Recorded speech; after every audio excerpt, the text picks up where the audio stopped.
Salut à vous mes petits tentacules, aujourd'hui Ganso en rapide. Alors c'est quoi Ganso? C'est Gantz Ozaka, un film d'animation 3D, c'est sorti octobre 2016 par le studio, je sais jamais, j'ai noté ça, Digital Frontier, supervisé par Yasushi Kawamura. À la base c'est un manga Doku, 37 tomes, et Kezako ce truc. Bah en gros c'est du Sentai. Ouais, c'est du Sentai en version seinen. Alors, c'est-à-dire, pour les gens qui parlent pas japonais, c'est Bioman Power Rangers en version pour adultes sérieuse. Donc, c'est très trash, il y a beaucoup de sang, beaucoup de morts, beaucoup de psychopathes et quand même un petit peu de sexe. Donc, une pléthore de personnages vraiment intéressants. Alors, les reproches qu'on pourrait faire à Ganso, c'est qu'il prend le troisième arc du manga et que bon bah il essaye d'expédier un peu les bails pour que vous soyez pas perdus, mais il prend pas non plus une demi-heure en exposition, donc on peut être un peu perdu en fait en prenant le film. Et les plus, ben c'est trop beau, c'est trop bien fait, les personnages sont vraiment bien repris, ça reste fidèle à l'œuvre originale tout en mettant quelques petits trucs non pas nouveaux mais en bon, par exemple la présence de Nishi, un personnage qui est vraiment apprécié des fans, un jeune psychopathe qui est présent dans Ganso quand il n'est pas dans le manga, enfin dans le genre de détails. Mais en gros, on va vous respecter, ouais, on vous respecte vraiment à la fois l'ambiance et puis l'histoire originale. Après, il y a un quart d'heure d'exposition du monde des personnages, et après cette exposition, ils se retrouvent en mission. Donc l'équipe de Tokyo se retrouve balancée à Osaka.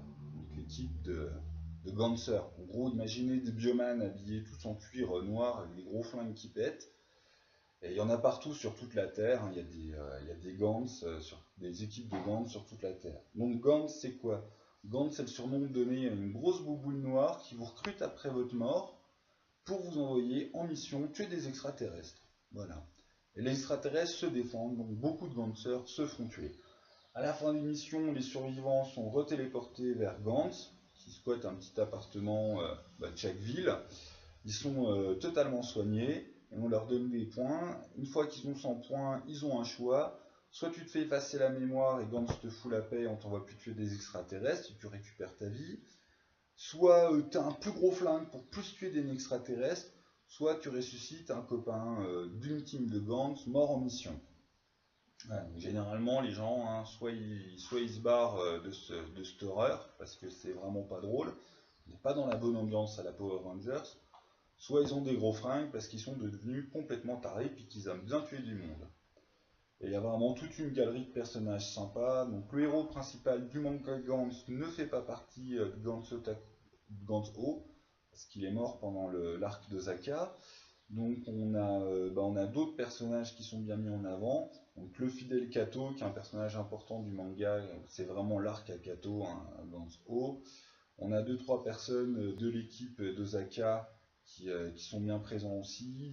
Oka, la meuf d'Osaka, c'est déjà quoi son nom? Ah là là, tous ces noms japonais. Anzu. Donc la gentille d'Osaka qui va tomber amoureuse de Kato. Ah, total spoil. On a Reika, donc une idole japonaise qui est superstar la journée et puis danseuse la nuit. On a le papy, on a Nishi, enfin voilà. Il y a plein de personnages que tu apprendras à découvrir dans le film, et il n'y a pas grand chose à dire du film à part qu'effectivement il est bien fait. Parce que, ouais, au bout d'une demi-heure, même bien avant une demi-heure, au bout de 20 minutes, ils se retrouvent tous à Osaka, ils rencontrent l'autre team et ça pète dans tous les sens pendant une heure et demie. Voilà. De la baston SF pendant une heure et demie. Donc la thématique quand même c'est très science-fiction, avec des monstres que tu as l'impression qu'ils sont échappés de la mythologie, mais en fait c'est des aliens qui squattent sur Terre depuis longtemps et qui ont marqué la mythologie. Des humains qui sont assez monstrueux, qui réagissent comme des purs psychopathes quand ils sont sous pression. Égoïsme, sadisme, voilà. Enfin, France ne donne pas une image très positive de la majorité de l'humanité. Après, on reste dans un message positif que il y a des personnes qui arrivent quand même à faire des choix moraux et puis être des bons gars malgré la pression, voire grâce à la pression. Donc le manga laisse beaucoup de part à l'évolution des personnages. Bon, là, on est sur un film d'une heure et demie qui reprend en fait une mission, donc il y a peu d'évolution. même si certains personnages ont évolué, hein, on est plus sur une présentation. Après, pour une introduction à l'univers de Gantz, ça reste vraiment quelque chose de très sympa, de très visuel, de très bien fait. Donc si tu te fais chier chez toi et que tu sais pas quoi regarder, même si t'es pas super fan des animes, en fait, tu aimes bien les films d'action, Gantz devrait vraiment te plaire.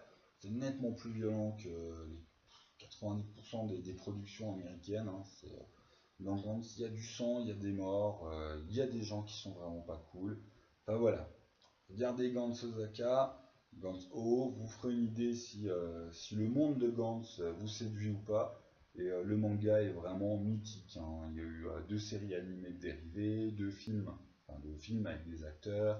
Enfin, c'est vraiment un bon phénomène et c'est du bon seinen, du très bon seinen. Sur ce, les gens, bonne découverte à vous. Ciao, ciao!